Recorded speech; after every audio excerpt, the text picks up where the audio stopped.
দুইটা কসম করে বলছে, কসম করে, আল্লাহ কসম খাইয়া বলছে, বন্ধু ওয়া ইন্নাকা লাআলা খুলুকিন আযীম।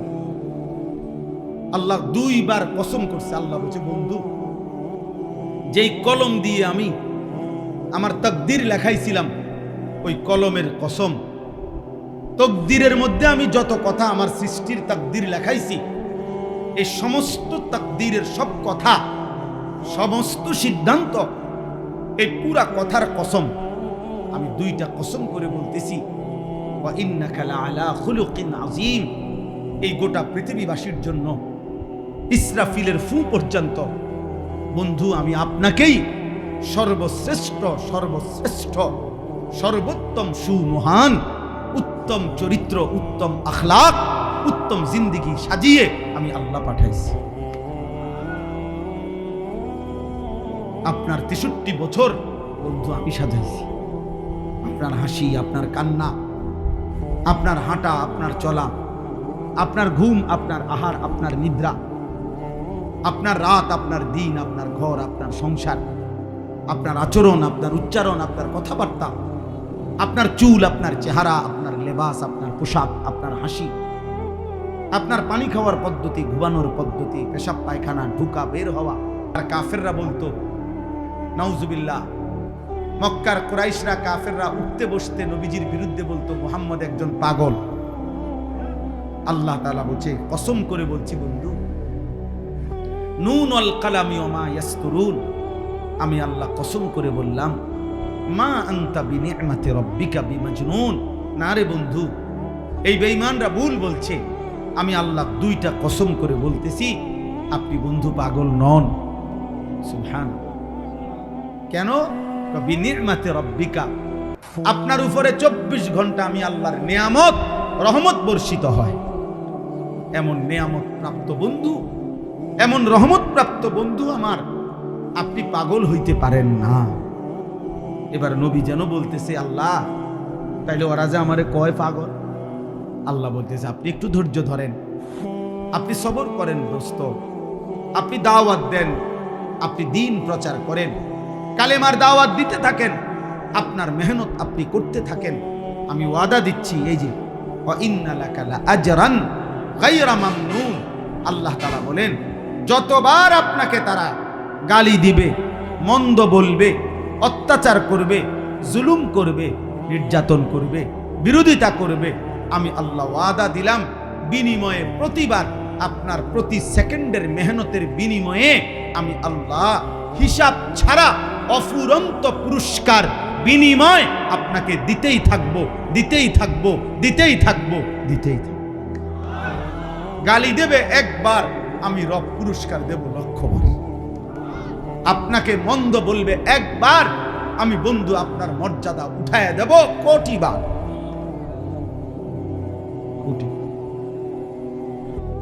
ওয়া ইন্না লাকা লাআজরান গায়রা মামনুন, হিসাব ছাড়া, হিসাব ছাড়া। গায়রা মামনুন মানে হলো অফুরন্ত, হিসাব ছাড়া আমি আপনাকে পুরস্কার দেব বন্ধু। ওয়ালা সাউফা ইউতিকা রাব্বুকা ফাতারদা, আল্লাহ কসম করে বলে, বন্ধু এই পরিমাণ আপনাকে আমি হাসরের ময়দানে দেব। দিতে দিতে দিতে দিতে দিতে দিতে দিতে আপনি বন্ধু শতভাগ যখন খুশি হয়ে যাবেন, আপনার পবিত্র মুখে যখন পূর্ণাঙ্গ হাসি ফুটবে, আমি আল্লাহ ওই পরিমাণ আপনাকে দিতে থাকব।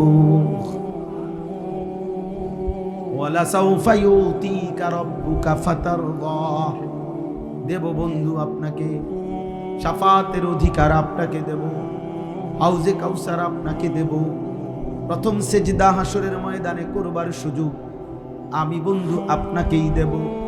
আমি আল্লাহর প্রশংসার পতাকা হাসরের ময়দানে আপনার হাতেই তুলে দেব। কোটি কোটি বান্দা সুপারিশের জন্য শেষ পর্যন্ত আপনার কাছেই আসবে। সব আম্বিয়া, সব নবী আপনার পতাকার নিচে এসেই দাঁড়াবে। সর্বপ্রথম আমার প্রশংসার বাক্য হাসরের ময়দানে বলবার সুযোগ আমি আপনাকেই দেব। কোটি কোটি বান্দা যখন চুপ থাকবে, কেউ ভয়ে কথা বলবে না, আপনি বন্ধুই প্রথম কথা বলার অধিকার পাবেন। হাসরের ময়দানে সব মানুষ দাঁড়াবে এক জায়গায়, আপনি বন্ধুকে পৃথক মাকামে মাহমুদে আমি আল্লাহ আলাদা জায়গা করে দেব। আপনি প্রথম জান্নাতের দরজা নাড়বেন, আপনি বন্ধু জান্নাতে প্রথম ঢুকবেন, আপনার উম্মত সর্বাধিক পরিমাণ আমি আল্লাহ জান্নাত দিয়ে দেব বন্ধু, আপনাকে দেব আমি। ওয়া ইন্নাকা লাআলা খুলুকিন আযীম। এরপরে আল্লাহ বলে, বন্ধু এই মক্কার কুরাইশ কাফের বেঈমান আপনাকে কখনো বলে পাগল, কখনো বলে গণক, কখনো বলে জাদুকর, কখনো বলে কবি, যাই বলুক বন্ধু, আমি আল্লাহ চ্যালেঞ্জ করে কসম করে বললাম, আমি রব্বুল আলামিন আপনাকে কিয়ামত পর্যন্ত ইসরাফিলের ফুল পর্যন্ত সর্বশ্রেষ্ঠ চরিত্র আর আখলাক দিয়ে সাজিয়ে পাঠালাম। সুবহানাল্লাহ, বলেন আলহামদুলিল্লাহ। ওয়া ইন্নাকা লাআলা, এই আমার শেষ কথা, ওয়া ইন্নাকা লাআলা খুলুকিন আযীম। আল্লাহ বলছে, বন্ধু আমি কসম করে পৃথিবীবাসীকে চ্যালেঞ্জ দিলাম যে আমি একজন নবী পাঠিয়েছি, আমি আল্লাহ একজন রাসূল পাঠিয়েছি, যাকে আমি আল্লাহই সমস্ত উত্তম চরিত্র, উত্তম আখলাক শতভাগ পূর্ণ করে পরিপূর্ণ করে আমি আল্লাহ পাঠিয়েছি। আমার বন্ধুর হাসিও সুন্দর, আমার বন্ধুর কান্নাও সুন্দর, আমার বন্ধু হাঁটলেও সুন্দর, আমার বন্ধু বসলেও সুন্দর, আমার বন্ধু কথা বললেও সুন্দর, আমার বন্ধু চুপ থাকলেও সুন্দর, আমার বন্ধু রাতের অন্ধকারেও সুন্দর, আমার বন্ধু দিনের আলোতেও সুন্দর, আমার বন্ধু পূর্ণিমার চাঁদের নিচেও সুন্দর, আমার বন্ধু অমাবস্যার কালো রাতেও সুন্দর। বলেন আলহামদুলিল্লাহ। আল্লাহ তাআলা এমন শ্রেষ্ঠতম রাসূল আমাদেরকে দিয়েছে। আল্লাহ চ্যালেঞ্জ করে কসম করে বলছে, আমি আপনাকে পরিপূর্ণ উত্তম চরিত্র, রূপে গুণে, চেহারায়, সৌন্দর্যে, আখলাকে, চরিত্রে আপনাকেই আমি সর্বশ্রেষ্ঠ করেছি। আল্লাহ যেন চ্যালেঞ্জ করেছে পৃথিবীবাসী, কিয়ামত পর্যন্ত আমি আল্লাহ ওয়াদা দিলাম, চ্যালেঞ্জ করলাম, আমার বন্ধু মুহাম্মদ সাল্লাল্লাহু আলাইহি সাল্লামের ৬৩ বছরের জীবনে তোমার যদি সাহস কুলায়, কোনো বেঈমান, কোনো মুশরিক, কোনো কাফের আমার বন্ধুর জীবনের উপরে ৬৩ বছরের জিন্দেগিতে ১ সেকেন্ডের উপরে একটা লাল কালির দাগ বসাও, আমি শ্রেষ্ঠ নবী, আখিরি নবী, তুমি আমার শ্রেষ্ঠ উম্মত হয়ে এটা কি আনছো? আমার উম্মত শ্রেষ্ঠ উম্মত হয়ে ৩০ বছর মিথ্যা বলে? শ্রেষ্ঠ নবীর উম্মত ৩০ বছর ওজনে কম দেয়? এত বড় নবীর ইমানদার উম্মত হয়ে প্রতিদিন বিড়ি সিগারেট, এত গালি, এত সুদ, এত কিস্তি, এত নারী, এত ছবি, এত নর্তকী, এত বেপর্দা তোমার বিবি, তোমার মেয়ে, তুমি ছিলা ভাইচা উম্মত, তোমার ঘরে তোমার ছেলে ১ ওয়াক্ত নামাজ পড়ে নাই, আমি কেমনে সুপারিশ করব? আমার মতো শ্রেষ্ঠ নবীর এত বড় উঁচু মাথা, সম্মানের মাথা তো তুমি ছোট করে দিলাম। আমি তো যেদিন পৃথিবী থেকে আসছিলাম, আল্লাহ নবী সাল্লাল্লাহু আলাইহি সাল্লাম সেদিনও তো শেষবারের মতো উম্মতকে বলে গেছিলেন, আসসালাত আসসালাম, উম্মত নামাজ ছেড়ো না, নামাজ বলে না? কথা বলেন না কেন? বলেছেন তো নবীর সামনে এটা কেমন প্রশ্ন? ভাইবেন বাবা, আমনের বুঝ আপনি করেন, আমার লাগে চিন্তা না করেন। আপনি মনে করেন আমার চিন্তা আমাকে চিন্তা করলেন, চা দোয়ানে বসে বসে হুজুরের চিন্তা আপনারা করেন, অমুক হুজুর ওয়াহাবি, অমুক হুজুর নবীর দুশ্মন, অমুক হুজুরের আকীদা ভালো না, বুখারী পড়ায় উনি 50 বছর, উনি নবীজির হাদিস পড়ায় আজকে 30 বছর, ওনার আকীদা ভালো না। আর আপনার এই চা দোয়ানে বই না আকীদা, আপনি বই বই বিড়ি খান আর টেলিভিশনে নর্তকী দেখেন আর গপ মারেন আর কথায় কথায় গালিগালাজ করেন, আপনার আকীদা ভালো, আলহামদুলিল্লাহ আপনার আকীদা থাক, আপনি নবীর আশেক, মাশাআল্লাহ, চলেন, অসুবিধা নেই, বাতে তো খান আর কিতা, আমরাও বাতে খাই, চিড়া খাই, চিড়া খাই না বাপ, এত চালাক মনে করি। 2 ফুটলা বিরিয়ানির নাম আশিকের রাসূল নাম, 2 প্লেট খিচুড়ির নাম আশিকের রাসূল। আর এমনি ডোলন আর গজল গাউন, এতটুকুই নবীর 23 বছরের মেহনত না। 23 বছরের পরতে পরতে তায়েফের রক্ত মিশে আছে, উহুদের দান দান শহীদ করা খুন আছে, সারা রাত জেগে থেকে চোখের পানি আছে, 2টা পাথর বাঁধা ক্ষুধার কষ্ট আছে নবীর 23 বছরের ভিতরে, আছে না? কথা বলেন না? তো এগুলো কি? এর বিনিময়ে কি? কেন তিনি তায়েফে এত রক্ত ঝরালেন? কেন তিনি উহুদের দান দান শহীদ করে রক্তমাখা দেহে বেহুশ হয়ে ঘন্টার পর ঘন্টা পড়েছিলেন? আপনার এই তামসা করার জন্য? বলেন। আল্লাহ আমাদেরকে হেফাজত করে। এজন্য বললাম, ওই জাহান্নামী তখন আযাবে অস্থির হইয়া, তখন জাহান্নামের যেই ফেরেশতা, প্রধান ফেরেশতা, জাহান্নামের প্রধান ফেরেশতা দায়িত্বশীল, ওনার নাম হচ্ছে মালিক, আর জান্নাতের প্রধান ফেরেশতার নাম হলো রিদওয়ান। তো এই মালিক ফেরেশতাকে জাহান্নামী আযাবে অতিষ্ঠ হইয়া, আগুনে অতিষ্ঠ হয়ে ডাক দিবে। কোরআন শরীফে আছে, ওয়া নাদাউ ইয়া মালিকু, জাহান্নামীরা ডাকবে, হে মালিক। মালিক কে? ওই ফেরেশতা আর কি, বুঝেন নাই কথাটা? কোন ফেরেশতা? জাহান্নামের দায়িত্বশীল যেই কি ফেরেশতা, উনি, উনাকে বলবে ইয়া মালিকু, এই মালিক ফেরেশতা ভাই এদিকে আয়, লিয়াকদি আলাইনা রাব্বুক। এই জাহান্নামী বলবে, ফেরেশতা আল্লাহর দোহাই তোকে বলি, তুমি তোমার রব, তোমার আল্লাহকে বলো না আমারে মৃত্যু দিয়ে শেষ করে দিতে, আমি আর পারছি না রে ভাই, আর পারছি। জাহান্নামী আযাবের কারণে এইটা ভুলে যাবে যে এই রব যে তারও রব, তারও যে মালিক, এটাই হে ভুলে গেছে। হে বলতেছে ফেরেশতা রে, ফেরেশতা ভাই তোমার রব, উনারে কও না আমারে মৃত্যু দিয়া দিতে, আমি যে আর পারছি না রে ভাই।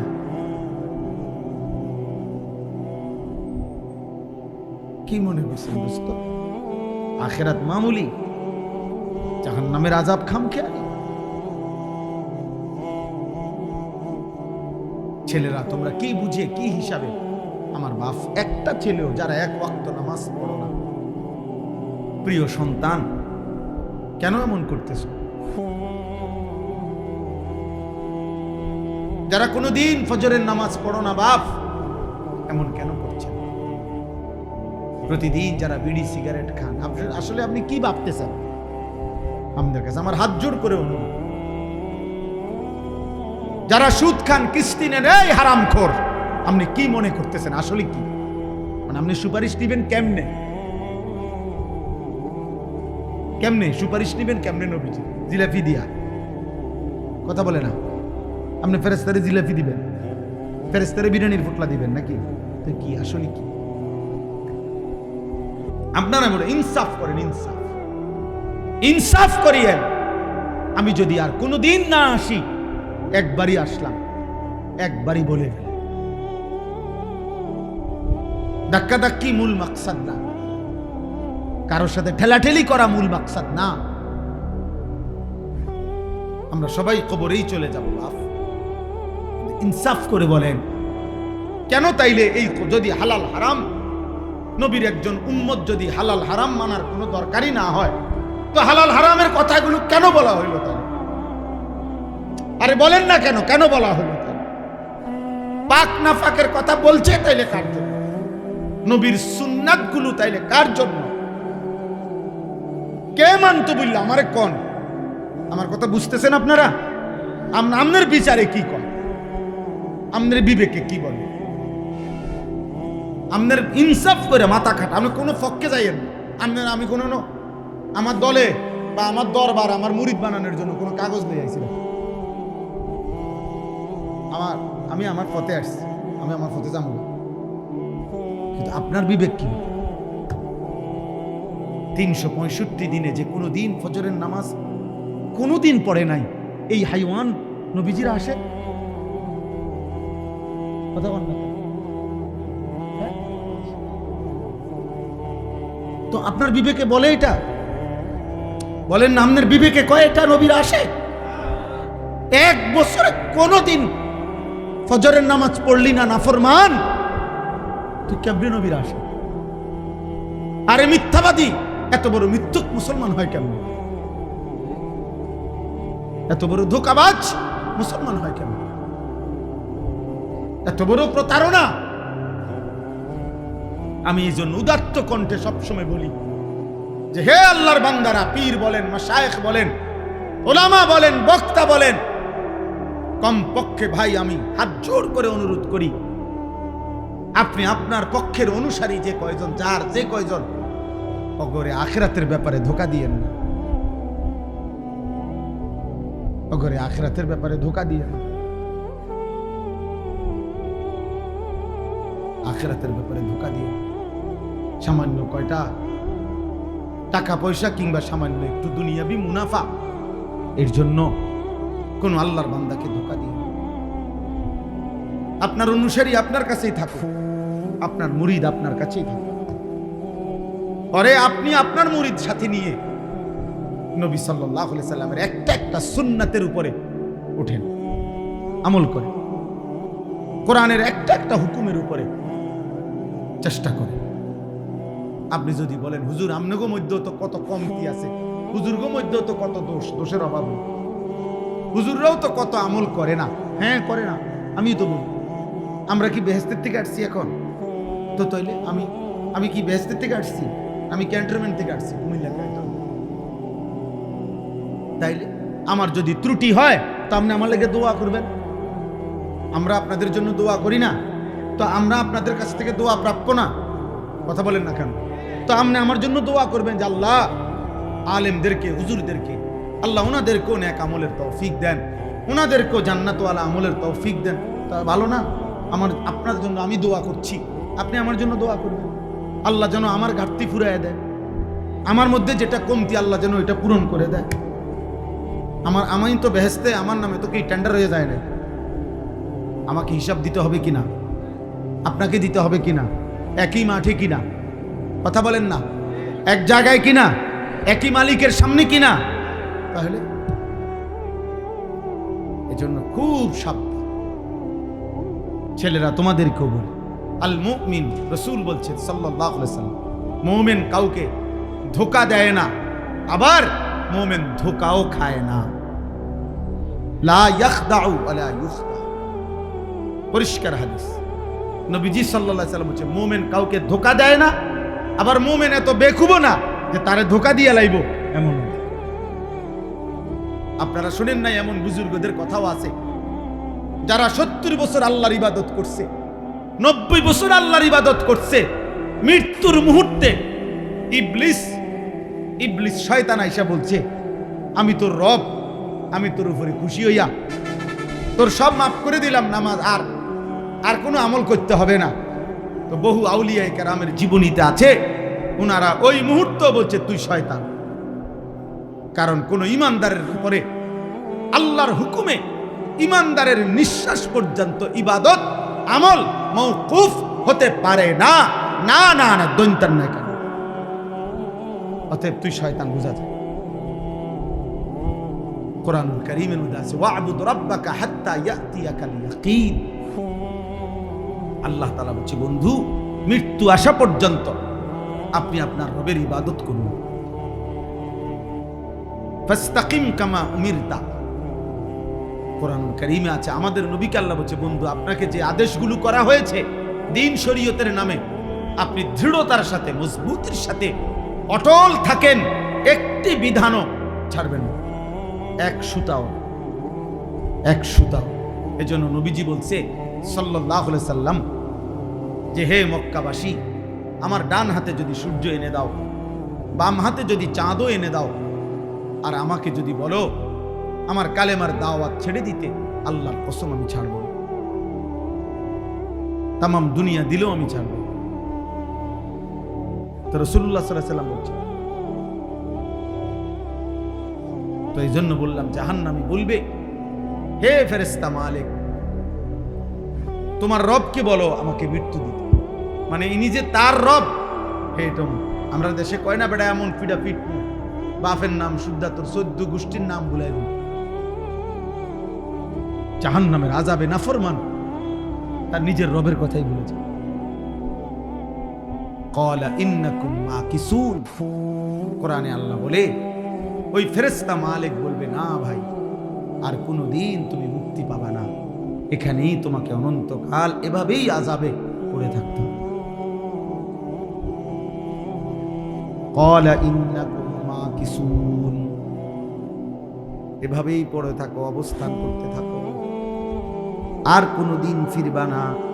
আফামা নাহনু বিমাইয়িতিন, আল্লাহ বলেন জান্নাতি বান্দা জাহান্নামীকে ডাক দিয়ে বলবে, জাহান্নামী ভাই মনে রেখো ভাই, আর কোনোদিন তোমার কিংবা আমার কারোই মৃত্যু হবে না, অতএব আমার সুখ আর শেষ হবে না, তোমারও দুঃখ আর কোনোদিন শেষ হবে না।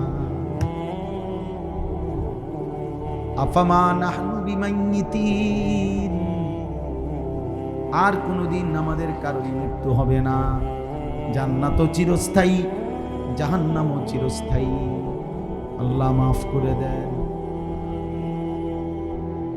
আম আবরামু আমরান ফাইন্না মুবরিমুন, এটা বড় সাংঘাতিক কথা। এই কথার শেষ কথা আল্লাহ বলছেন, আমার নাফরমান বান্দা, প্রতিটা নাফরমানের বিনিময়ে, আমার প্রতিটা গুনাহের অবাধ্যতার বিনিময়ে আমি আল্লাহ তোকে যেই শাস্তি দেব, সেই শাস্তি কিন্তু বান্দা আমি রেডি করে রেখেছি। তুই নাফরমান, আমি আল্লাহর আযাব থেকে বাঁচবি কেমনে বান্দা, তোমারটা তুমি রেডি করো। আম আবরামু আমরান,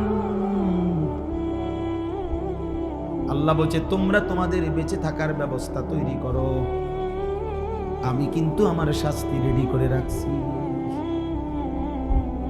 বুঝেন? আপনার লোক আছে না, আল্লাহর আযাব থেকে বাঁচার জন্য আপনার লোক আছে না, মেম্বার চেয়ারম্যান আছে না, আপনি টাকা পয়সা খরচ করবেন,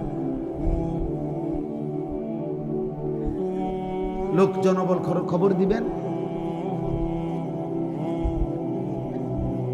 আল্লাহ আমাদেরকে হেফাজত করে।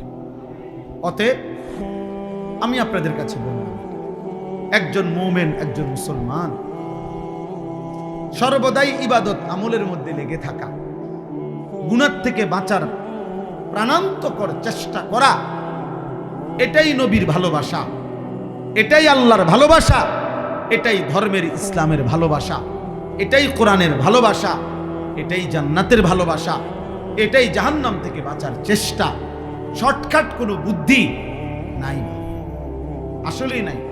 বোকামি করে মসজিদে টাকা 30,000 দিচ্ছেন, আপনি বেহেশতে যাইবেন গা, 4টা ফ্যান দিচ্ছেন 3-4-12,000, এই তো জান্নাত তো নাকি?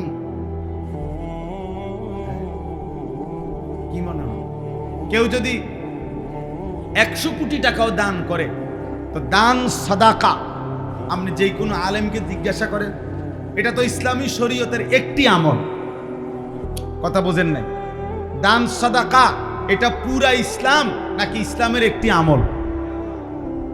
এটা তো একটি আমল, এটা 100 কোটি টাকাই হোক না, এটা তো একটা আমল। তো নামাজ, রোজা, হজ, যাকাত, জিকির, তেলাওয়াত, হালাল হারাম, গুনাহ থেকে বেঁচে থাকা, এগুলো কার জন্য? এই বিধান তাহলে কার জন্য? অতএব মস্কারি করে কোন রকমে কবরে যাইলে হবে না, কোন রকমে কবরে যাবে। আমার কাছে আরবি কিতাব আছে, এই কিতাবে একটা আশ্চর্য কথা লিখছে, কলিজা কাঁপানো কথা। মনে করেন উনি লিখছে যে, হে আল্লাহর বান্দা, দুনিয়ার দুঃখ কষ্ট পেরেশানি থেকে, অস্থিরতা থেকে বাঁচার জন্য মানুষ অনেক সময় বলে, এতে বালা ছিল যদি মরে যেতাম, বলে না? যদি মরে যাইতাম। মহিলারা বেশি বলে, মহিলাদের এই বদভ্যাস বেশি, একটু থেকে একটু 19-20 হইলে, হ্যাঁ খোদা আমারে মরণ দেয় না কা, আমার উপরে খোদার গজব পড়ে না কা, আমি মরি না কা। মানে হলে উনি বুঝাইতে চাচ্ছে, আমি যদি মরে যাই তাহলে আমার এই পেরেশানির থেকে আমি কি হয়ে যাব? মুক্ত হয়ে যাব। তো ওই বুজুর্গ বলছেন, হে আল্লাহর বান্দা, দুনিয়ার সামান্য পেরেশানির থেকে মুক্তির জন্য তুমি তো মৃত্যু কামনা করলা, কিন্তু কবরে গিয়া যদি তোমার উপরে আযাব শুরু হয়, যন্ত্রণা শুরু হয়, জাহান্নামের আযাব শুরু হয়, এবার তুমি কি কামনা করবা? তুমি বলো।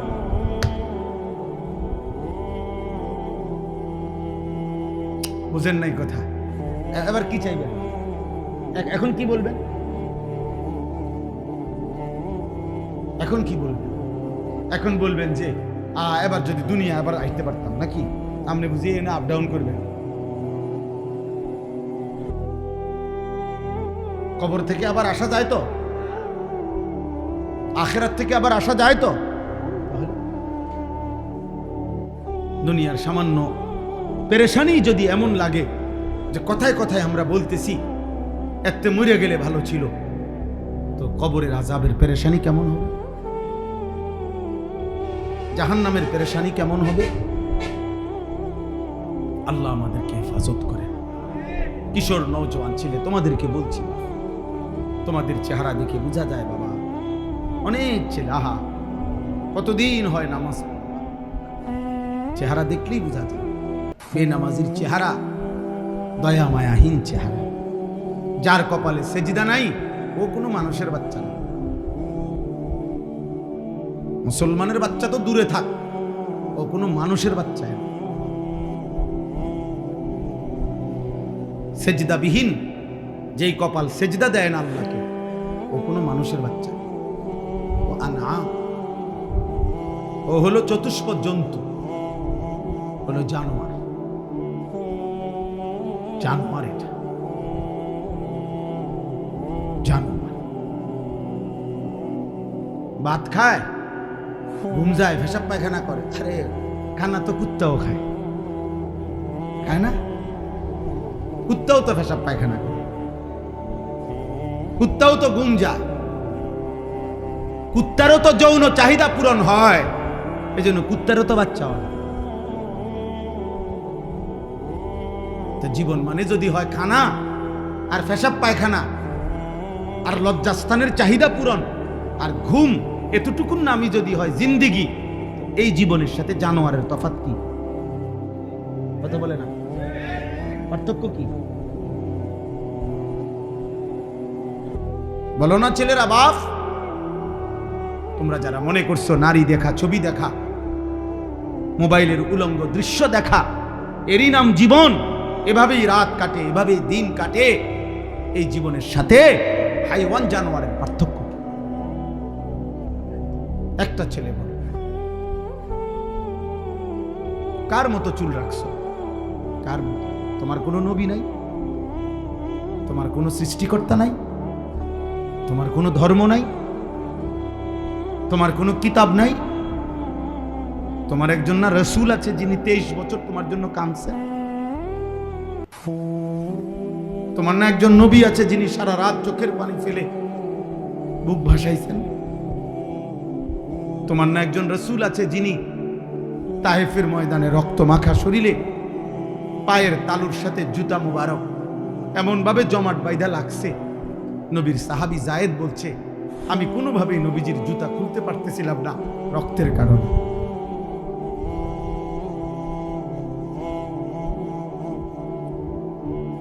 তো বিনিময়ে এগুলা কার চুল রাখলা? কার মতো শরীর বানাইলা? বলে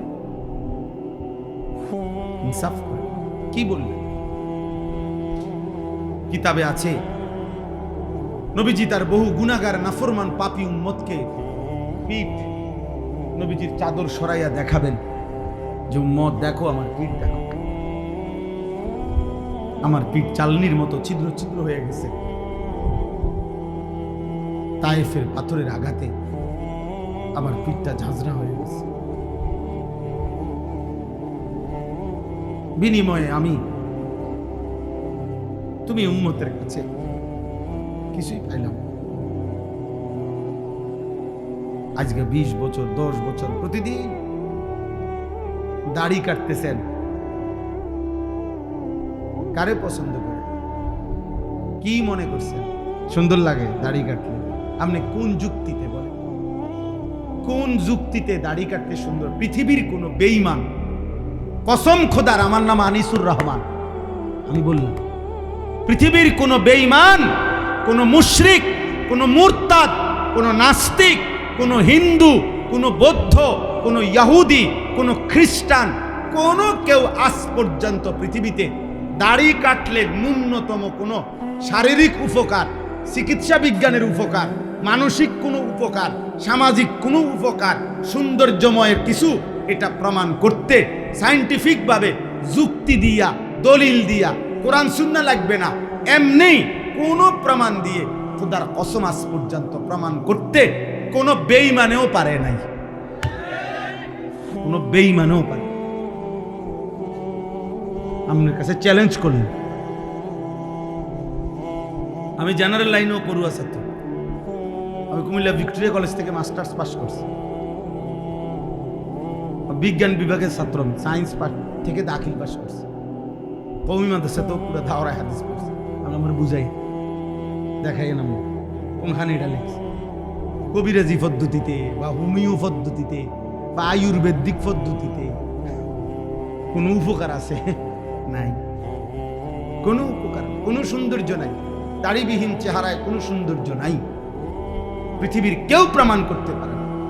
কিন্তু দাড়িওয়ালা চেহারা যে সুন্দর, এটা প্রমাণিত, কারণ দাড়িওয়ালা এক যুবককে দেখে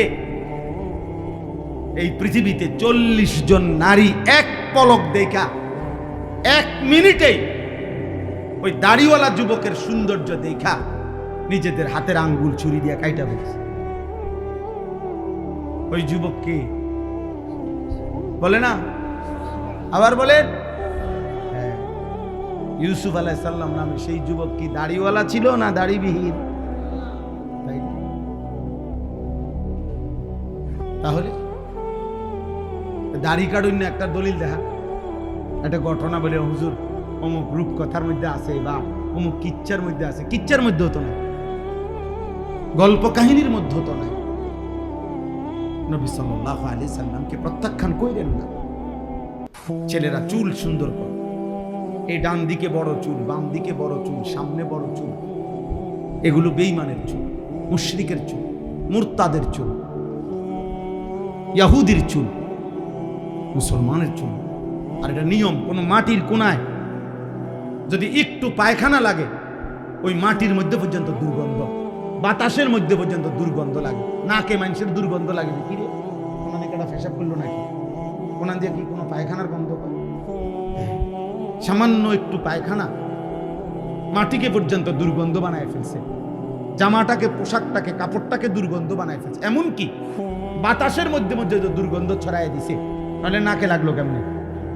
বোঝো না এই কথাটা? তাহলে এই সোহবত, সাহচর্য বাতাসকে পর্যন্ত চেঞ্জ করে দেয়। খোদার কসম, যাদের চেহারা বেঈমানের মতো, অথবা এই চুল কাফের মুশরিকদের অনুসরণ করে, প্রিয় ছেলে মনে রাখো, এই সান্নিধ্য যার মতো তুমি চুল রাখছো, তোমার আখলাক, তোমার কলিজা, তোমার মেজাজ, তোমার পরবর্তী বুদ্ধি বিবেচনাও হবে ওই বেঈমানের মতো, ওই কাফেরেরই।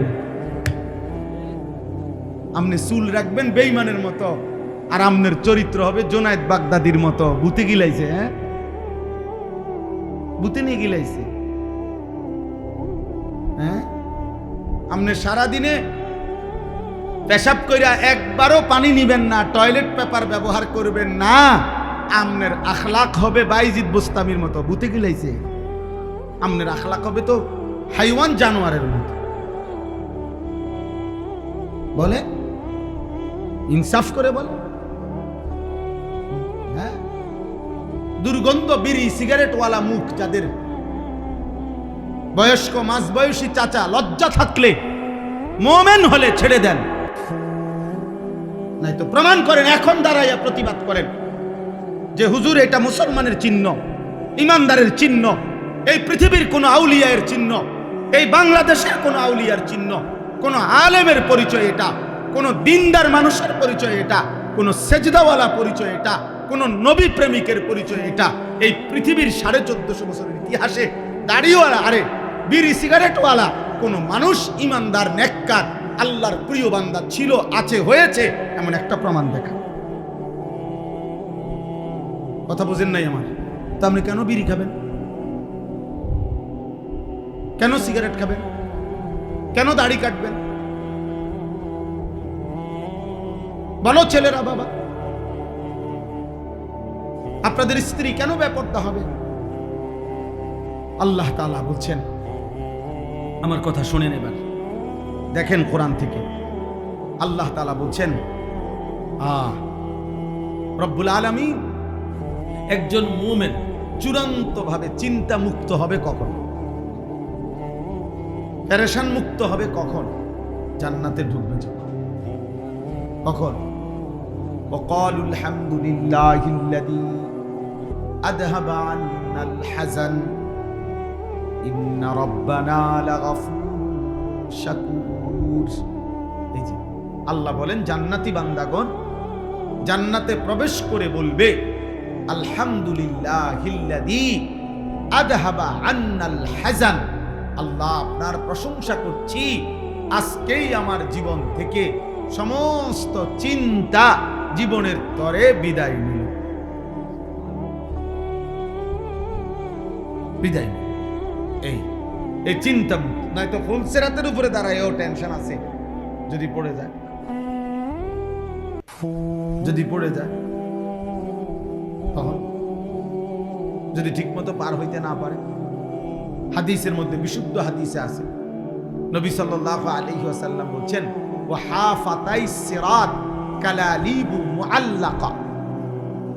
নবীজি বলেন সাল্লাল্লাহু আলাইহি ওয়াসাল্লাম, ফুলসিরাত যখন বান্দা পার হবে মানুষ, তো ফুলসিরাতের দুই পাশে আল্লাহর নবী সাল্লাল্লাহু আলাইহি ওয়াসাল্লাম বলছেন, জাহান্নামের শিকল শলাকার মতো। আপনারা বুঝবেন যে কেউ দেখছেন কিনা, নৌকা, জাহাজ, লঞ্চ, স্টিমার যখন পারে এসে ভিড়ায়, তো একটা নোঙ্গর করে এরকম লোহার, এরকম আংটাওয়ালা, যেটা মাটির মধ্যে দিয়া কি করে, এটা নোঙ্গর করে, এরকম লৌহ শলাকা আংটাওয়ালা, এগুলো জাহান্নাম। আর এই ফুলসিরাতের দুই পাশে রেলিং, আল্লাহর নবী বলছে এগুলো ঝুলানো থাকে।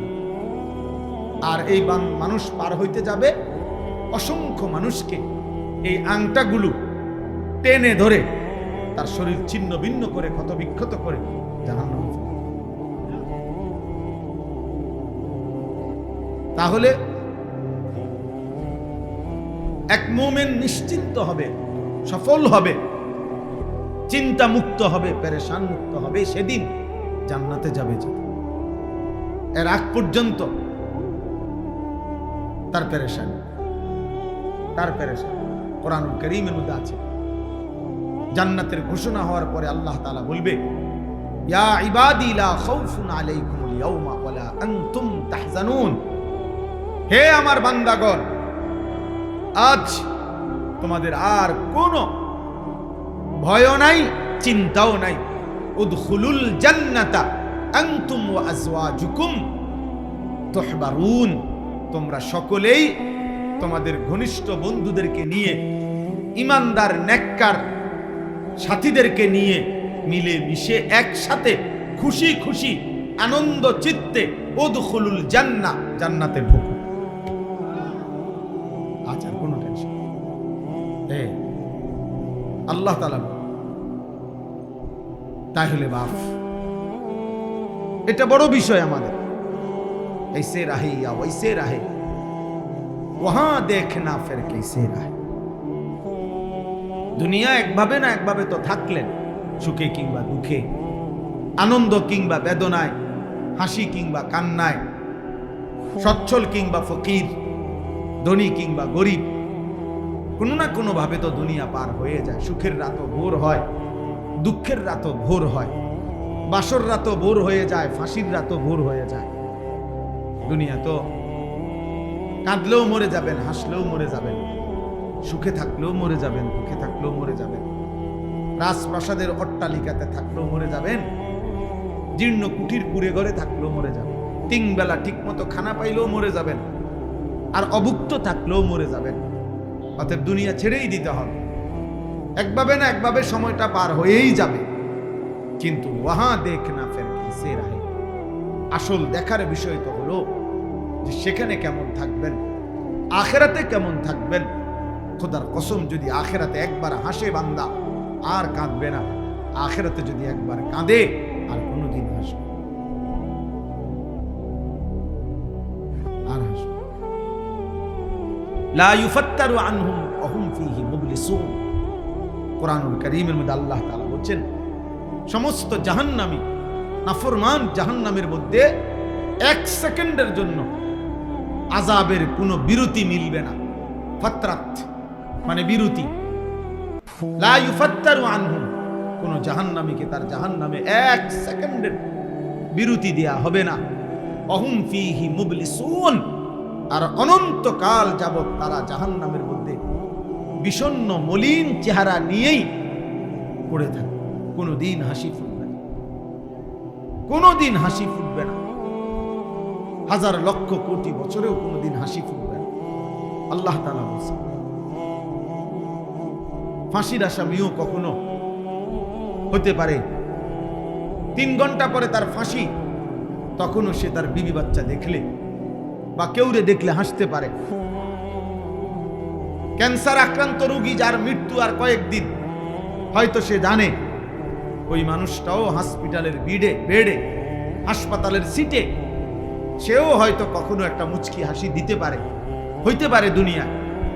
জাহান্নামী কোনোদিন হাজার লক্ষ কোটি বছরও কোনোদিন এক সেকেন্ডের জন্য হাসবে না। ওমা যালামনাহুম ওয়ালাকিন কানু হুমুজ যালিমিন।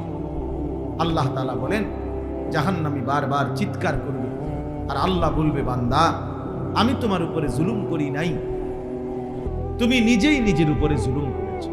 ভেবে দেখো, আওয়ালাম নুআম্মিরকুম, আমি তোমাকে যথেষ্ট পরিমাণ হায়াত দিয়েছি, সময় দিয়েছি।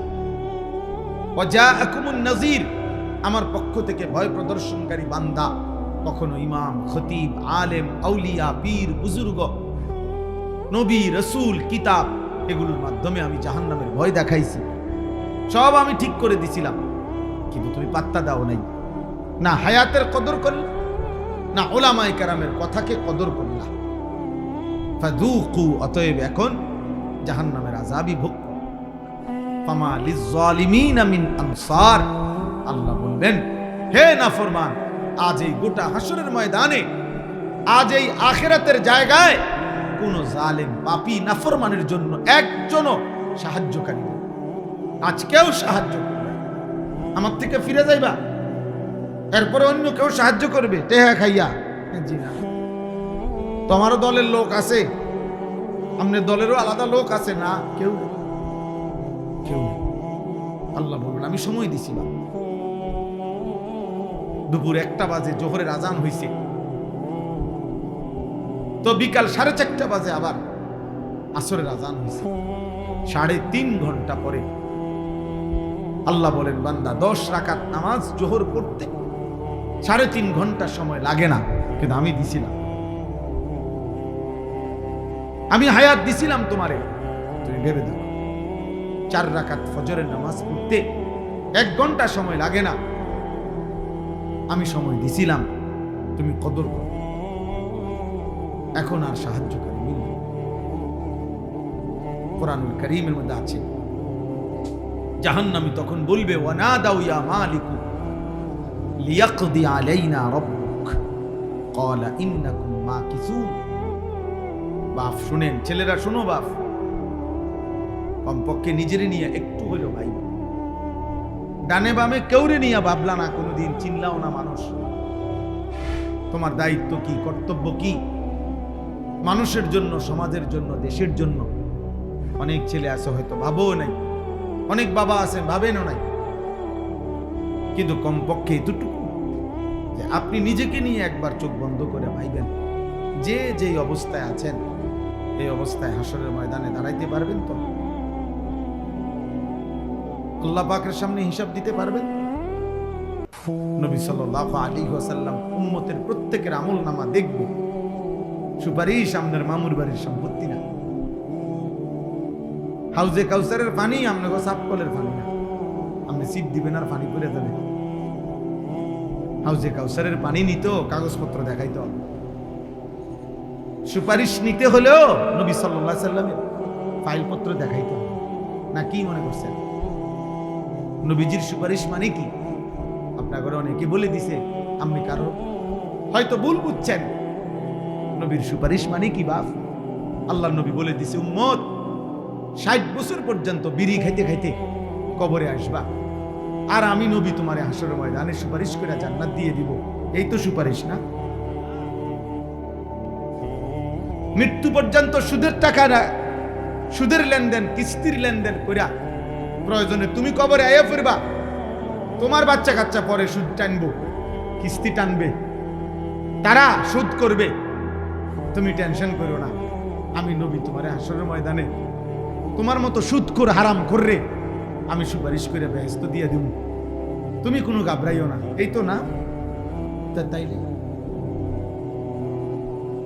তাইলে সুপারিশ মানে কি? কোনো নিয়ম কানুন নাই, কোনো কাগজ কলম নাই, আপনি বইয়ে বইয়ে ডুলবেন আর বেহেশতে যাবেন গা। হ্যাঁ, বেহেশতা তো মামুর বাড়ি হয়ে গেল।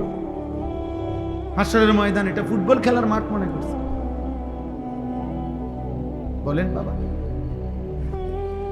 فكيف إذا جئنا من كل أمة بشهيد وجئنا بك على هؤلاء شهيدا।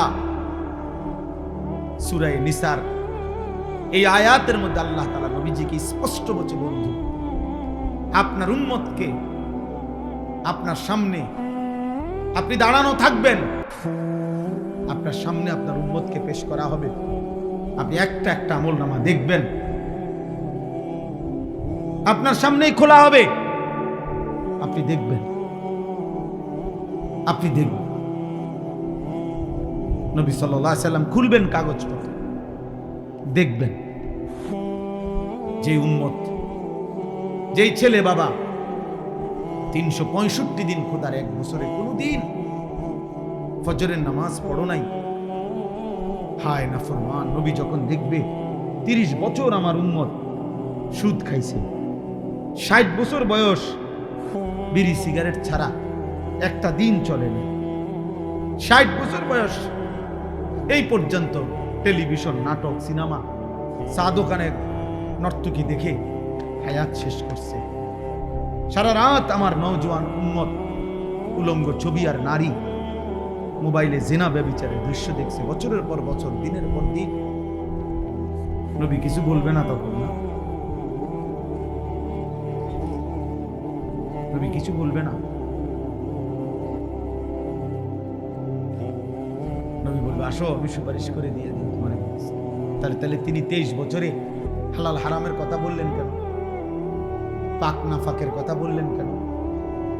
নবীজি সাল্লাল্লাহু আলাইহি সাল্লাম শরীয়তের বিধান তাহলে বললেন কেন? এই কোরআন নাজিল হয়েছে কার জন্য? তাইলে নবীজি 23 বছরের এতগুলো হাদিস তাইলে কার জন্য? এগুলো যদি কোনো কামেই না লাগে, এগুলো যদি দরকারই না হয়, এটা কার জন্য নাজিল হয়েছে? ইনসাফ করেন। একজন বললাম, আমি বললাম না আমি ভোটের প্রার্থী না, একজনও যদি আল্লাহর বান্দা, একটি আল্লাহর বান্দাও যদি বুঝে, খোদার কসম আমার বলা সার্থক। আপনি ভাবেন আল্লাহর নবী সাল্লাল্লাহু আলাইহি সাল্লাম তখন, উর্দু কিতাবে আমরা পড়ছি, হায় নবী তখন চোখের পানি ফেলবে, কাঁদবে নবী, আর নবীজি বলবে, উম্মত এই আমল নামা